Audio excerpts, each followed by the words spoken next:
बिस्मिल्लाहिर्रहमानिर्रहीम। अस्सलाम वालेकुम नाज़रीन ग्रामी। मौलाना रूम ने लिखा है कि एक दफ़ा एक शख्स ने अल्लाह की इबादत करना शुरू कर दी और परवरदिगार की इबादत में इतना मशगूल हुआ कि दुनिया में सब कुछ छोड़ छाड़ कर सब कुछ बुला दिया और सच्चे दिल से अल्लाह की रज़ा में राज़ी रहने के लिए इंसानियत के रास्ते पर चल पड़ा। मौलाना रूम कहते हैं कि एक वक्त वो आया कि उसके घर में कुछ खाने को भी ना बचा और होते होते वो वक्त भी आया कि घर बार सब खत्म हो गया और वो शख्स चलते हुए मौत के इंतज़ार में गलियां घूमता कि अब पल्ले तो बचा कुछ नहीं, तो इंतज़ार ही कर सकता हूँ, अल्लाह संभाल ले। एक दिन बैठा हुआ था कि देखा उसके करीब से एक लंबी कतार में घोड़े गुजरे। उन घोड़ों की सीट सोने और चांदी से बनी हुई थी और उनके पेटों पर सोने के कपड़े पहने हुए थे। इन घोड़ों पर जो लोग बैठे थे वो किसी शाही घराने से कम न लगते थे। इनके सिरों पर सोने की टोपियां थीं और ऐसे मालूम हो रहा था कोई बादशाह जा रहा है। इस शख्स के दरियाफ्त करने पर इसे बताया गया कि ये 7 गांव में एक बादशाह है, ये सब उसके गुलाम हैं और बादशाह के दरबार में जा रहे हैं।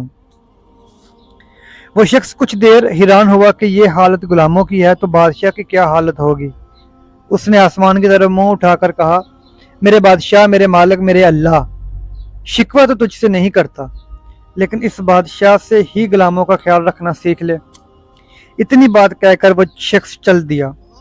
कुछ दिन गुजरे तो एक बुजुर्ग आए और उसका बाजू पकड़कर उसे एक जगह ले गए जहां वही गुलाम वही घोड़े थे।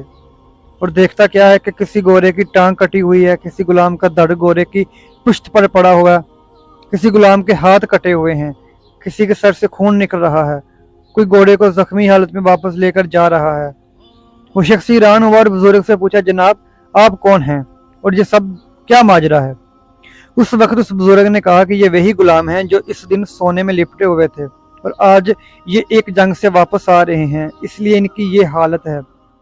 मुझे ख्वाब में बस इतना कहा गया कि इससे कहना बादशाहों के लिए कुर्बानियाँ देना भी इन गुलामों से सीख ले।